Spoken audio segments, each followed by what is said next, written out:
That's about the headlines. కత్తి పట్టినోడు కత్తితోనే హతం అవుతాడు అన్న నానుడి నిజమైంది. పచ్చని పశ్చిమ గోదావరి జిల్లాలో పాత కక్షలు బొగ్గుమన్నాయి. గతంలో ఆస్తి తగాదాల్లో 2 రౌడీ షీటర్లు హతమయ్యారు. తాజాగా మరో రౌడీ షీటర్ మధు దారుణ హత్యకు గురి కావటం తీవ్ర సంచలనం సృష్టిస్తోంది. రౌడీ షీటర్ మధు గన్ పట్టుకుని జనంపై జులుం చూపించేవాడు. పలు హత్యా కేసుల్లో నిందితుడు కూడా. రౌడీ షీటర్ అయిన పచ్చా మధు తన సోదరుడు దుర్గాప్రసాద్, బావమరిది జగన్మోహన్, ముఖ్య అనుచరుడు కాళీకృష్ణలతో కలిసి ఏపీ 33B 5577 తెలుపు రంగు సఫారీ కారులో తాడేపల్లిగూడెం జగ్గన్నపేట గ్రామం నుంచి బయలుదేరాడు. ద్వారకా తిరుమల మండలం గున్నంపల్లి చేరుకుని అక్కడ మద్యం షాపు వద్ద ఆగారు. అక్కడ మద్యం తీసుకుని పక్కనే ఉన్న పాకలో కూర్చుని మందు కొట్టారు. అదే సమయంలో మధు సోదరుడు దుర్గాప్రసాద్, బావమరిది జగన్మోహన్లు తినుబండారాల కోసం వెళ్లారు. మద్యం మత్తులో మధు, అతని అనుచరుడు కాళీకృష్ణలు గొడవపడ్డారు. అంతే, టేబుల్పై పెట్టి ఉన్న మధు రివాల్వర్ తీసుకుని కాళీకృష్ణ మధును కాల్చి చంపాడు. ఆ తరువాత సఫారీ వాహనం వేసుకుని ఉడాయించాడు. కాల్పుల శబ్దం విన్న సోదరుడు దుర్గాప్రసాద్, జగన్మోహన్లిద్దరూ రక్తపు మడుగులో పడి ఉన్న మధును చూసి బిత్తరపోయారు. ఘటనా స్థలాన్ని పరిశీలించిన పోలీసులు కాళీకృష్ణ కోసం గాలింపు మొదలుపెట్టారు. ఈ పచ్చా మధు అనే అతన్ని తపంచ అంటే కంట్రీ మేడ్ వెపన్ తోటి చంపేసినట్లు తెలుస్తుంది. ఇప్పుడు చనిపోయినటువంటి ఈ మృతుడు పచ్చా మధు మీద ఆల్రెడీ 6 కేసులు నమోదై ఉన్నాయి. అందులో 4 302 కేసులు ఉన్నాయి. అందులో ఆర్మ్స్ యాక్ట్ కూడా ఉంది, SC/ST కేసు కూడా ఉంది. అట్లానే అటెంప్ట్ టు మర్డర్ కేసు, ఒక 326 కేసు ఆల్రెడీ రిజిస్టర్ అయి ఉన్నాయి. నల్లజర్ల వైపు వెళుతున్న కాళీకృష్ణ పోలీసుల హడావుడి చూసి సఫారీని వదిలేసి పరారయ్యాడు. చివరకు భీమడోలు పోలీసులకు కాళీకృష్ణ లొంగిపోయినట్లు తెలుస్తోంది. కేవలం మద్యం మత్తులోనే హత్య చేసినట్లు కాళీకృష్ణ చెబుతున్నప్పటికీ కూడా పలు హత్యా కేసులతో సంబంధమున్న పచ్చా మధును ప్రత్యర్థులే మట్టుపెట్టించారా అనే కోణంలోనూ పోలీసులు దర్యాప్తు ప్రారంభించారు. గతంలో ఏలూరు కోర్టులో హత్యకు గురైన రౌడీ షీటర్ పైబోయిన రవి హత్య కేసులో రాధాకృష్ణతో పాటు ఈ పచ్చా మధు కూడా కీలక నిందితులు కావడంతో పోలీసులు ఆ దిశగా కూడా దర్యాప్తు చేస్తున్నారు. తాడేపల్లిగూడెం రూరల్ మండలం జగ్గన్నపేట గ్రామానికి చెందిన పచ్చా మధు 2010లో ఏలూరు కోర్టు ఆవరణలో రౌడీ షీటర్ పైబోయిన రవి హత్య కేసులోనూ మధు నిందితుడు. ఈ కేసులో ప్రధాన ముద్దాయి రాధాకృష్ణ అయితే రెండో ముద్దాయి మధు. రౌడీ షీటర్ రవి చనిపోయిన తరువాత తాడేపల్లిగూడెంలో మధు మోనార్క్ అయ్యాడు. అంతకుముందు తాడేపల్లిగూడెంలో రవి పేరు చెబితే హడలెత్తిపోయేవారు జనం. 2010వ సంవత్సరం ఆగస్టు 17 ఉదయం 11:25 ఏలూరు నగరం జిల్లా కోర్టు ఆవరణ. ఒక్కసారిగా తుపాకీ పేలుడు.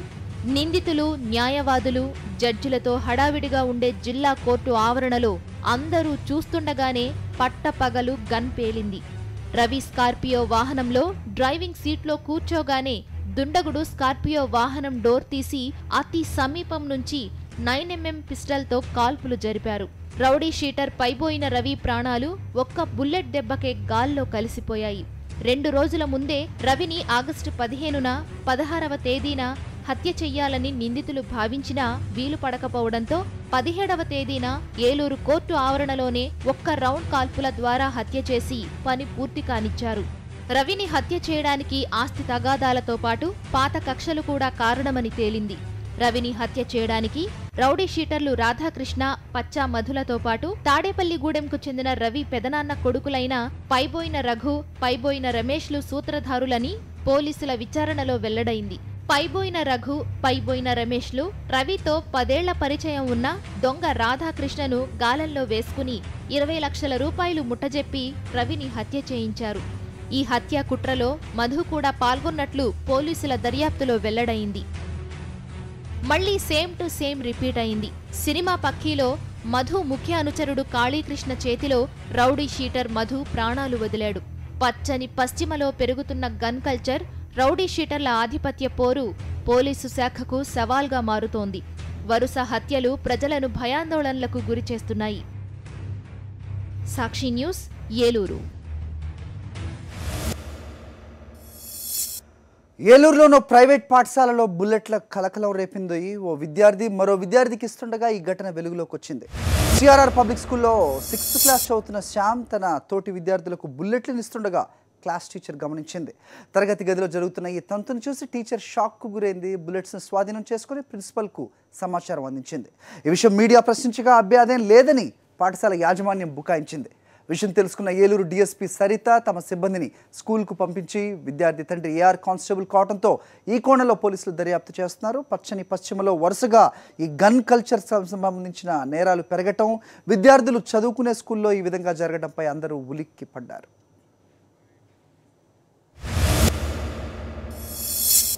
అతని చెల్లి ప్రేమించినోడిని పెళ్లి చేసుకుంది. ఆ తర్వాత సోదరి ఆచూకీ తెలియక సోదరుడు తికమక పడ్డాడు. చెల్లెలి జాడ కోసం అయిన వారిని విచారించాడు. చివరకు చెల్లెలు శవమైందని తెలుసుకొని బోర్న విలిపిస్తున్నాడు. ఓ మహిళ మిస్సింగ్ కేసు కాస్త హత్య కేసుగా మారింది. 4 నెలల క్రితం అదృశ్యమైన మహిళ కేసు వీడింది. 2 ఏళ్ల క్రితం తూర్పుగోదావరి జిల్లా మహబూబ్ నగర్ పెద్దమందాడి మండలం గట్టుకానాపురానికి చెందిన శిరీష, మలికిపుర గ్రామానికి చెందిన గెడ్డం జగదీష్లు ప్రేమించి పెళ్లి చేసుకున్నారు. 4 నెలల నుంచి శిరీష నుంచి ఎలాంటి సమాచారం లేకపోవడంతో ఆమె సోదరుడు ధనంజయ గౌడ్ పోలీసులకు ఫిర్యాదు చేశారు. అయినా ఫలితం లేకపోవడంతో అయిన వారితో చెల్లెల్ని చంపేసి పూడ్చినట్లు తెలుసుకొని పోలీసులకు సమాచారం అందించాడు. పూడ్చిపెట్టినట్టు ఇన్వెస్టిగేషన్ తెలిసింది. దాని మీద ఎంఆర్ఓ గారి సమక్షంలో ఎంఆర్ఓ గారి రిక్వెస్ట్ నుంచి ఎగ్జిబిషన్ చేయించాము. Case under investigation. తూర్పుగోదావరి జిల్లా మామిడికుదురు మండలం బొమ్మిడిపాలెంలో మృతదేహాన్ని పూడ్చినట్లు తెలుసుకున్న పోలీసులు తవ్వకాలు చేపట్టి డెడ్ బాడీని వెలికితీశారు. మా అమ్మాయిని ఇంత దారుణంగా చంపేసి ఇక్కడ పూడ్చారు. ఇంత దారుణం ఎక్కడ జరగదు, ఘోరంగా చంపేసి ఇక్కడ పూర్తి పెట్టారు. ఇలాంటి వాళ్ళని చాలా కఠినంగా శిక్షించాలని మిస్సింగ్ కేసును కాస్త హత్య కేసుగా నమోదు చేసి దర్యాప్తు మొదలుపెట్టారు. అక్కడ దొరికిన ఎముకలు, పుర్రెను పరీక్షల నిమిత్తం ఫోరెన్సిక్ ల్యాబ్కు పంపారు పోలీసులు. కొన్ని ప్రభుత్వ శాఖల్లో బల్ల కింద చేతిని తడిపితేనే ఫైల్ కదులుతుంది. కొందరు ఉన్నతాధికారులు సైతం లంచాలను ప్రోత్సహిస్తున్నారు. కింది స్థాయి సిబ్బందిని వసూళ్లకు పురమాయిస్తున్నారు. ఉద్యోగ ధర్మాన్ని మర్చిపోయిన లంచగొండుల భరతం పడుతోంది ఏసీబీ. కరీంనగర్లో అవినీతి సర్వేయర్ ఏసీబీకి చిక్కాడు. ల్యాండ్ సర్వే రిపోర్ట్ ఇవ్వడానికి రైతు నుంచి 5,000 లంచంగా తీసుకుంటున్న మానకొండూరు మండల సర్వేయర్ గబ్బు జాదవ్ అలియాస్ గబ్బర్ సింగ్ ను ఏసీబీ పట్టుకుంది. ఈదులగట్టిపల్లికి చెందిన తీర్థాల కుమార్ కు అన్నారం గ్రామ శివారులో వ్యవసాయ భూమి ఉంది. ఇటీవల ఈ భూమిని సర్వే చేయించారు. సర్వే రిపోర్ట్ ఇవ్వాలని సర్వేయర్ జాదవ్ ను కోరడంతో 5,000 రూపాయలు డిమాండ్ చేశారు. లంచం ఇవ్వడం ఇష్టలేని రైతు ఏసీబీని ఆశ్రయించాడు. సర్వే కాపీ తన దగ్గర ఉంచుకున్నాడు. ఆ కాపీ అడిగినప్పుడు అమౌంట్ ఇస్తేనే నేను ఇస్తా అన్నాక నాకు డబ్బులు వెళ్ళకపోతే బయట తీసుకొచ్చి నిన్న ఇస్తా అని చెప్పిన. అయితే రేపు పొద్దున్న కలుద్దాం కలెక్టర్ ఆఫీస్ ముందర నాకు డ్యూటీ ఉందని చెప్పారు. తర్వాత అక్కడ నా బైక్ అంటే మా ఫ్రెండ్ బైక్ అడుక్కొని నేను వస్తే అక్కడ నా బైక్ అక్కడ పార్కింగ్ చేసి ఆయన బైక్ తీసుకొని ఇక్కడికి వచ్చిండు. 5,000 రూపాయలు నేను పేపర్లో చూసి నెంబర్కు ఫోన్ చేసినాక వాళ్ళు వచ్చారు. కరీంనగర్లోని వెంకటేశ్వర కాలనీలో జాదవ్ అద్దె ఇంట్లో లంచం పుచ్చుకుంటుండగా ఏసీబీ రెడ్ హ్యాండెడ్ గా పట్టుకుంది. మానకొండూరు మండలంలో మండల సర్వేయర్గా పనిచేస్తున్న గబ్బు జాదవ్ ఎలియాస్ గబ్బర్ సింగ్ ను ఏసీబీ అధికారులు ఒక రైతు నుండి 5,000 రూపాయలు లంచంగా తీసుకుంటుండగా ఈరోజు ఉదయం అతడు రెంటెడ్ హౌస్ వెంకటేశ్వర కాలనీలో రెడ్ హ్యాండ్ గా పట్టుకోవడం జరిగింది. మరోవైపు greater Visakha municipal corporation IT wing లోని అవినీతి చేపలను ఏసీబీ పట్టుకుంది. జీవీఎంసీ డ్రైనేజీ కట్టిన 13 లక్షల రూపాయల బిల్లు ఫైనాన్స్ క్లియరెన్స్ కోసం 8,000 రూపాయల లంచం డిమాండ్ చేశారు. పర్పస్ అని చెప్పి ఇక్కడికి వచ్చింది ఐటీ సెక్షన్కి. ఈగర్ అన్ని పోస్ట్పోన్ చేసి ఇక్కడ పంపించారు. ఇక్కడ బడ్జెట్ అలాట్మెంట్ గురించి 17వ తారీఖు 11వ నెలలో అక్కడ పెండింగ్లో ఉంది. ఇక్కడికి ఏమొచ్చి 2వ తారీఖు 12వ నెలలోకి ఇక్కడికి వచ్చింది. అప్పటి నుంచి ఇప్పటి దాకా మరి రోజు ఇచ్చేస్తున్నారు. దాని గురించి అని చెప్పి రోజు తిరగగా మరి 10,000 అడిగారు. 10,000 అడగగా సరే అంత ఇచ్చుకోలేమనగానే 8,000 ఇచ్చుకుంటాం అనగానే మరి సరే అని చెప్పేసి అన్నారు. ఓఎస్డీ గోవిందరావు అసిస్టెంట్ గా పనిచేస్తున్న అవుట్ సోర్సింగ్ ఉద్యోగి 8,000 లంచం తీసుకుంటుండగా ఏసీబీ రెడ్ హ్యాండెడ్ గా పట్టుకుంది. గోవిందరావు అతని అసిస్టెంట్ జి రవి, ఆయన ప్రోగ్రామ్ మేనేజర్ మన కంప్యూటర్ ఎంసీఏ క్యాండిడేట్. ఈ ప్రైవేట్ అవుట్ సోర్సింగ్ ఎంప్లాయీస్ ఉంటారు కదా ఈ కంప్యూటర్, వీళ్ళు 10,000 రూపాయలు ఇస్తే ఎంట్రీలు వేసి మేము కంప్లీట్ చేస్తామని చెప్పేసి డిమాండ్ చేశారు. 10,000 డిమాండ్ చేశారు. బార్గెన్లో అది 8,000 రూపాయలకు ఒప్పుకొని వాళ్ళకి లంచం డబ్బులు ఇవ్వడం ఇష్టం లేకపోవడం ఏసీబీకి ఆశ్రయించారు. పశ్చిమ గోదావరి జిల్లా ఏలూరులో మరో అవినీతి చేప ఏసీబీకి చిక్కింది. డెత్ సర్టిఫికెట్ కోసం 1,500 రూపాయల లంచం తీసుకుంటూ ఏసీబీకి చిక్కాడు.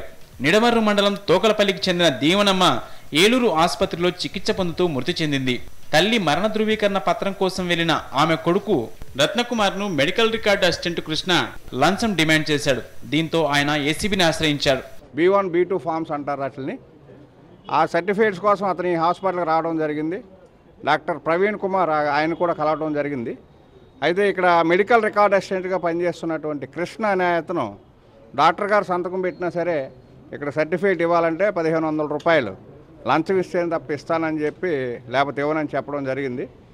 ఇది శుక్రవారం నాడు జరిగింది. సో ఆ కంప్లైంట్కి రత్నకుమార్ గారికి లంచం ఇవ్వడం ఇష్టం లేక మా ఏసీబీ అధికారులని నిన్న రాత్రి వచ్చి ఆయన సంప్రదించడం జరిగింది. పట్టుబడిన లంచగొండులపై కేసు నమోదు చేసుకుని దర్యాప్తు మొదలుపెట్టారు ఏసీబీ అధికారులు. Sakshi news, crime desk.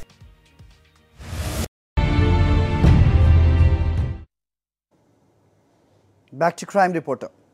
వాళ్ళు నలుగురు స్నేహితులు ఈజీ మనీ సంపాదించడం ఎలా అని ఆలోచించారు. 2 వీలర్స్ దొంగలుగా మారారు. ద్విచక్ర వాహనాలపై మోజు తీరటంతో ఏకంగా 4 వీలర్స్ వెహికల్పై దృష్టి పెట్టారు. లారీలను ఎత్తుకెళ్లి అమ్ముతూ పోలీసులకు అడ్డంగా చిక్కారు. 2 పదులు దాటని వయసు వారిది. అందులో ఒకటికి 23 ఏళ్లు. అతడే ఈ గ్యాంగ్ లీడర్. 3 పిల్లలతో జతకట్టి ఓ ముఠాను ఏర్పాటు చేశాడు వీడు. కాకినాడ కేంద్రంగా ఈ ముఠా రెచ్చిపోయింది. కనిపించిన బైక్లను ఎత్తుకెళ్లడంలో నేర్పరులుగా మారిపోయారు వారంతా. ఇది కోమలి శ్రీనివాసరావు అని ఇతను కాకినాడలోనే ఉంటాడు. అతను ఒక మెయిన్ దీంట్లో గ్యాంగ్ లీడర్. ఇతను కోమలి శ్రీనివాసరావు. ఇతను ఏజ్ 23 ఇయర్స్. ఇతను బ్యాంకుపేటలో కాకినాడలో ఉంటాడు. ఇతను మరి ఒక 3 కలుపుకున్నాడు. ఇతను ఆ 3లో 2 మహమ్మద్ సుహైల్ అని ఒక అతను 19 ఇయర్స్ అతను. అట్లనే మహమ్మద్ అహ్మద్ అని ఇంకో అతను కూడా, ఇతను కూడా 19 ఇయర్స్. ఇంకో అతను ఉన్నాడు కానీ అతను మైనర్. అతని పేరు కూడా మీకు చెప్పడం లేదు, మైనర్ అతను. సో వీళ్ళందరినీ కలుపుకొని ఆపి ఉన్న మోటార్ బైక్స్ని కానివ్వండి, కార్లు కానివ్వండి, లారీలు కానివ్వండి, ఏది దొరికితే అది దాన్ని తీసుకోవడం. వీళ్ళందరికీ డ్రైవింగ్ తెలుసు. సో ఏ విధంగా స్టార్ట్ చేయాలో ఇవన్నీ ప్లాను, ఎగ్జిక్యూషను ఈ కోమలి శ్రీనివాసరావు చేస్తాడు.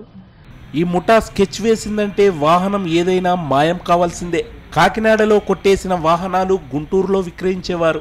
ఇక ద్విచక్ర వాహనాలపై బోరు కొట్టిందో ఏమో కానీ ఏకంగా లారీలు, కార్లు ఎత్తుకెళ్లడం మొదలెట్టారు.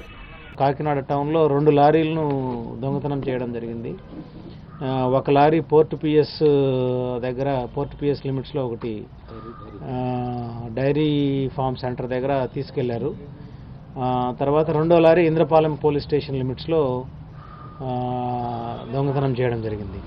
సో ఒక లారీని మాత్రం ఈ డైరీ ఫామ్ దగ్గర తీసుకెళ్లిన లారీని గుంటూరు దగ్గర వదిలేశారు. అక్కడ ఎవరైనా పట్టుకుంటారనేసి భయపడి అక్కడ గుంటూరు దగ్గర వదిలేయడం జరిగింది. దాన్ని వాళ్ళు కంప్లైనెంట్స్ డైరెక్ట్గా తీసుకుపోవడం జరిగింది. ఈరోజు 2వ లారీ రికవర్ చేయడం జరిగింది వీళ్ళని అరెస్ట్ చేసిన తర్వాత. ఈ 2వ లారీ ఇంద్రపాలెం పోలీస్ స్టేషన్ లిమిట్స్లో క్రైమ్ నెంబర్ 208 కింద కేసు నమోదు చేయడం జరిగింది. వీళ్ళు దొంగలించిన వాహనాలు గుంటూరులో విక్రయిస్తుండగా కాకినాడ పోలీసులు వలపన్ని పట్టుకున్నారు. వీరి నుంచి 1,20,000 రూపాయలతో పాటు వాహనాన్ని స్వాధీనం చేసుకున్నారు. ఈ మధ్యకాలంలో ఈ కొన్ని గ్యాంగ్స్ కూడా ఆపరేట్ చేస్తున్నాయి ఈ అఫెన్స్లో. రీసెంట్ మనకు వచ్చిన ఇన్ఫర్మేషన్ ప్రకారం అయితే పని మనుషులుగా చేరి కొన్ని అఫెన్స్లు చేస్తున్నారు. ఫస్ట్ నమ్మకంగా పని మనిషిగా చేరతారు. చేరిన తర్వాత ఒక వారం రోజులు నమ్మకంగా పనిచేస్తారు. అలానే కొంతమంది రెక్కీ చేసే దాంట్లో టీవీ మెకానిక్ అని, లేదంటే ఇతరత్ర వాళ్ళు వచ్చి కూరగాయలు అమ్మే వాళ్ళ మాదిరిగా, లేదంటే ఇతరత్ర చూసి రెక్కీ చేసుకొని వాళ్ళు ఎవరెవరు ఉంటున్నారు ఆ వీధిలో, ఎవరెవరు ఊరు వెళ్ళిపోతున్నారు చూసుకొని ఆ నైట్ హెచ్బీలు కూడా చేస్తున్నారు. అపరిచితుల పట్ల అప్రమత్తంగా ఉండాలని జిల్లా పోలీసులు కోరుతున్నారు. సాక్షి న్యూస్, తూర్పుగోదావరి జిల్లా. హైదరాబాద్ మల్కాజ్గిరిలో ఫెడ్ బ్యాంక్లో దొంగతనం జరిగింది. బంగారు నగలు తాకట్టు పెట్టుకుని రుణాలు ఇచ్చే ఫెడ్ బ్యాంక్లో తెల్లవారుజామున ఈ చోరీ జరిగింది. తాళాలతో బ్యాంక్ షట్టర్ తెరిచిన గుర్తు తెలియని వ్యక్తి దోపిడీ చేశాడు. కిలో బంగారం 1,20,000 నగదు ఎత్తుకెళ్లారు. విషయం తెలుసుకున్న పోలీసులు సీసీ కెమెరా ఫుటేజ్ ఆధారంగా దర్యాప్తు చేస్తున్నారు. తాళాలు తీసుకుని దర్జాగా లోపలికి వెళ్ళాడంటే బ్యాంకు సిబ్బందిలోని ఎవరో ఒకరికి చోరీకి పాల్పడి ఉంటారని పోలీసులు అనుమానిస్తున్నారు. సీసీ కెమెరా ఫుటేజ్లో చోరీ చేసిన వ్యక్తి ఆచూకీ తెలుస్తోంది. త్వరలోనే అతన్ని పట్టుకుంటామని చెప్తున్నారు. మరోవైపు బ్యాంకు దోపిడీ గురించి తెలుసుకున్న ఖాతాదారులు బ్యాంకు దగ్గరికి చేరుకుని ఆందోళన చెందుతున్నారు.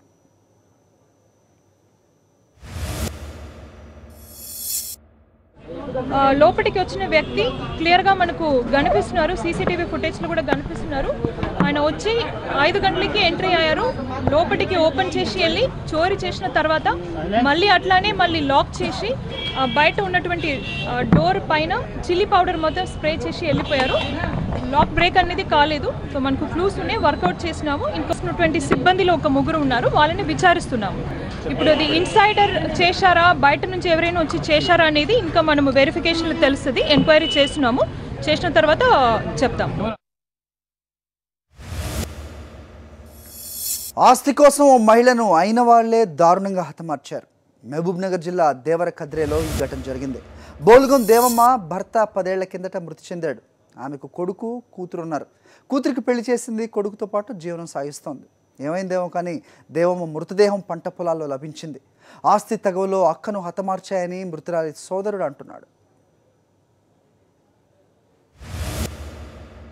అంతా ఈలదే కదంటే వేరే పాలెలు ఉన్నారంట సార్. వాళ్ళు ఎప్పుడో వెళ్ళిపోయినారంట. మాకు కూడా ఉంది ఈడ భాగం అని చెప్పి అన్నారంట సార్. వాళ్ళు భాగం ఉంది ఈడ మాకు అని చెప్పి అన్నారంట. అంటే నేను అట్టెట్లుంటుంది, 30-40 సంవత్సరాల కిందనే వెళ్ళిపోయారు వాళ్ళు. వెళ్ళిపోయిన తర్వాత భాగం ఎట్లుంటుంది, ఈ గవర్నమెంట్కి వెళ్ళి ఇల్లు వస్తే ఇల్లు కట్టియాలి మేము అని చెప్పి మేము చెప్పినాం సార్. అంటే 7 రోజుల కింద వచ్చి చెప్పిన 10-11 గంటల వరకు అట్లకెళ్ళి ఉన్నదంట సార్. నైట్ 10-11 వరకు అట్లకెళ్ళి ఇంటి దగ్గరనే ఉన్నదంట. అయితే 10 గంటల కాడ ఉన్నప్పుడు 10-11 గంటలకు ఉన్నాక ఆ నైట్లో టైంలో ఇక్కడ ఎందుకు వస్తుంది సార్ ఆమె సార్? ఇంటి ఆడ ఉన్నోళ్ళు చుట్టుపక్కల ఇంటి పక్కల ఉన్నోళ్ళు చెప్తున్నారు ఈ రోజు తెల్లవారుజామున 5 గంటల వరకు ఉన్నదంట. విశాఖ జిల్లా పాయకరావుపేట నియోజకవర్గం ఎమ్మెల్యే వంగలపూడి అనితపై పోలీసులు కేసు నమోదు చేశారు. మంగవరం గ్రామానికి చెందిన ఓ ప్రైవేటు ఉపాధ్యాయుడు రామారావుపై దౌర్జన్యం చేసి హత్యాయత్నానికి పాల్పడినట్లు పోలీసులకు ఫిర్యాదు చేశాడు. అతను నిర్బంధించి కొట్టినట్లు కూడా రామారావు ఆరోపిస్తున్నాడు. ఎమ్మెల్యేపై 342, 323, 506, 34 సెక్షన్స్ కింద కేసు నమోదు చేసినట్లు పోలీసులు వెల్లడించారు. ఈ మేరకు పోలీసులు కేసు నమోదు చేసుకుని దర్యాప్తు మొదలుపెట్టారు.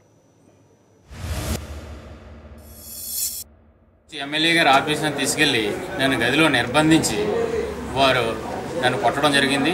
అలాగే అనితా మేడం గారు పైరాపేట ఎమ్మెల్యే అనితా మేడం గారు చెప్పుతో నన్ను విచక్షణారహితంగా కొట్టడం జరిగింది. అలాగే ఎమ్మెల్యే గారితో పాటు మరో 2 వ్యక్తులు, ఆమె పిఏ ప్రసాద్ మరియు రాజవరం ఎంపీటీసీ కాశీ విశ్వనాథం, వారు కూడా నన్ను కొట్టి కింద పడిచి కాళ్ళతో తొక్కడం జరిగింది.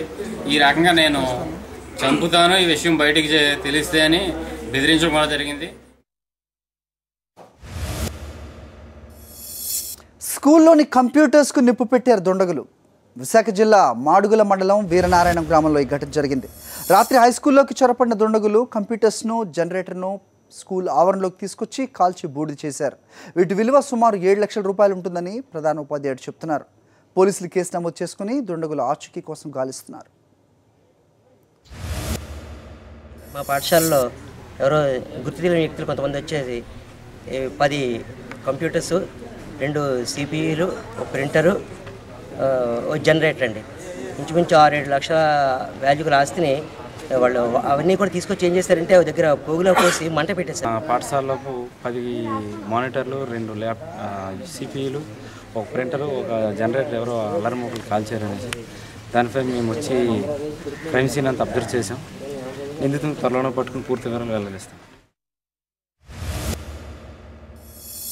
హైదరాబాద్లోని పలు ప్రాంతాల్లో రోడ్లపై నిద్రిస్తున్న 200 మందిని పోలీసులు అరెస్ట్ చేశారు. నగరంలో క్రైమ్ రేట్ పెరుగుతుండడం, ఎప్పటికప్పుడు కొత్త వారు వస్తుండడంతో ఎవరేంటో తెలుసుకునేందుకు పోలీసులు స్పెషల్ డ్రైవ్ నిర్వహించారు.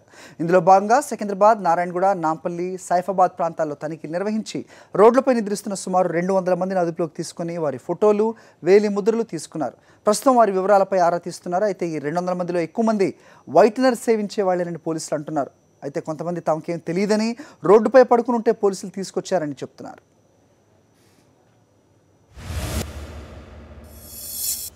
ఎన్ని చట్టాలు వచ్చినా మహిళలకు రక్షణ లేకుండా పోతోంది.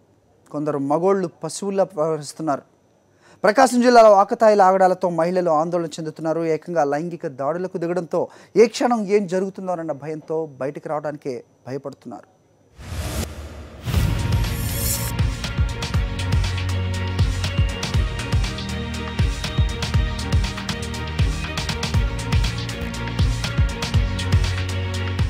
ప్రకాశం జిల్లాలో మహిళలపై రోజురోజుకి దాడులు పెరిగిపోతున్నాయి. నిత్యం ఏదో ఓ చోట చిన్న పెద్ద అన్న తేడా లేకుండా లైంగిక దాడులు జరుగుతున్నాయి. మానవత్వం మరిచిన మృగాళ్లు మహిళలపై అఘాయిత్యాలు దాడులకు పాల్పడుతున్నారు. ఇటీవల ఒంగోలు రాజపనగల్ రోడ్డులో ఏడాదిన్నర పాప ఆరాధ్యను సొంత బాబాయి ఏకాంతానికి అడ్డొస్తుందని గొంతు నులిమి చంపాడు. ఆ తర్వాత చిన్నారి మృతదేహాన్ని తగులబెట్టాడు. ఈ ఘటన మరువక ముందే మరుసటి రోజు రెడ్ క్రాస్ ఆఫీస్ సమీపంలో బీఎస్జీ పబ్లిక్ స్కూల్లో 1వ తరగతి చదువుతున్న 6 ఏళ్ల బాలికపై బీటెక్ విద్యార్థి లైంగిక దాడికి తెగబడ్డాడు. బాలిక కేకలు విన్న స్థానికులు దుర్మార్గుడిని పట్టుకోవడానికి ప్రయత్నించగా పారిపోయాడు. ఆ తర్వాత కొత్తపట్నంకు చెందిన ఓ అమాయక మహిళను ఒంగోలు హౌసింగ్ బోర్డులోని ఓ ఇంట్లో కొద్ది రోజులుగా నిర్బంధించి వ్యభిచారం చేయిస్తున్న ముఠా గుట్టును పోలీసులు రట్టు చేశారు. ఇంకోవైపు మరిపూడి మండలం గంగపాలెంలో మూగ మహిళ అన్న కనికరం కూడా లేకుండా ఇంట్లోనే దారుణంగా 3 నీచులు సామూహికంగా అత్యాచారం చేశారు. ప్రకాశం జిల్లాలో వరుసగా జరుగుతున్న ఇలాంటి అఘాయిత్యాలపై మహిళా లోకం కన్నెర్ర చేస్తోంది.